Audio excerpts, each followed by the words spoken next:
तो नमस्कार प्रणाम स्वागत बा रउआ सबके राइटर आशिक अभिषेक के चैनल पर। और सब बताइए आप सब कैसन बानी। उम्मीद करते हैं रउआ सभी बढ़िया होखब, अच्छा होखब।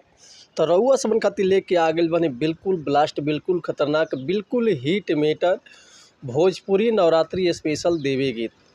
उम्मीद करते रउआ सबके बेहद पसंद आई। अगर एक रउआ बढ़िया म्यूजिक बनवा के बढ़िया से दिल से गायकी करतनी तो 100% बाकी गाना और मार्केट में ब्लास्ट करी।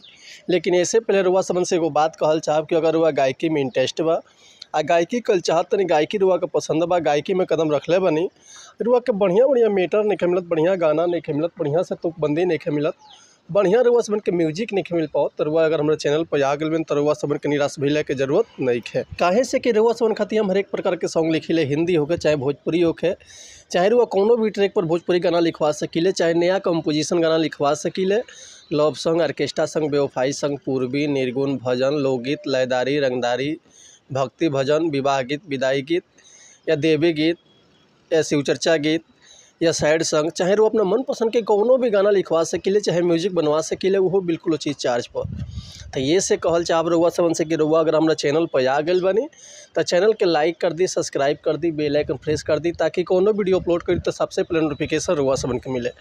अगर वीडियो रउआ सबके अच्छा लागत तो एगो प्यारा सा कमेंट कर दी। चलिए देर ना करती हुआ आज के मेटर देखल कैसे बा, का एकर लय बा, का एकर धुन बा, ये रउआ सबन के हम गा के बताओ तो उम्मीद करती रउआ सबके बेहद पसंद आई। तो चलिए देखिए आज के गाना कैसे बा। यही नवरात्र के महीना में एगो भक्त माई के आराधना के लिए बड़े, माई के बुलाहो तरे, माई खातिर देखी कितना सेवा में लागल बड़े, का सामान जुटौले बड़े, कैसे माई के आराधना करते रहे, का कहत रहे देखी। तो गैया के गोबर मंगोले बानियांगा, नहली पोले बानियांगा, नहली पोले बानी हो, ए मैया हो निमिया गछिया झुलुआ, हम लगवनी किरौआ, के बोलले बानी हो।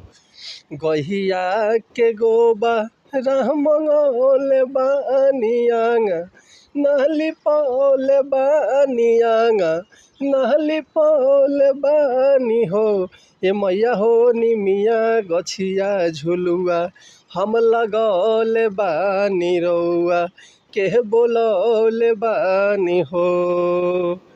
कोहरा से काला सह मंगौले बानी जइया, रोपवले बानी जइया, रोपवले बानी हो, हे मैया हो मलिया घर से फुलावा, हम मंगौले बानी रउआ, के बोलौले बानी हो, ए मैया हो मलिया घर से फुलावा, हम मंगौले बानी रउआ, के बोलौले बानी हो।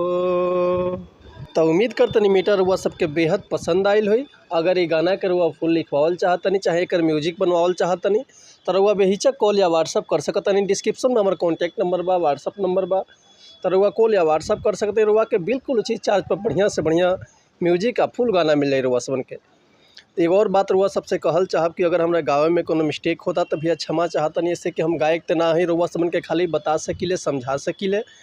तब मिलत है नेक्स्ट वीडियो में कुछ नया गाना, कुछ नया धुन, कुछ नया कंपोजिशन लेके।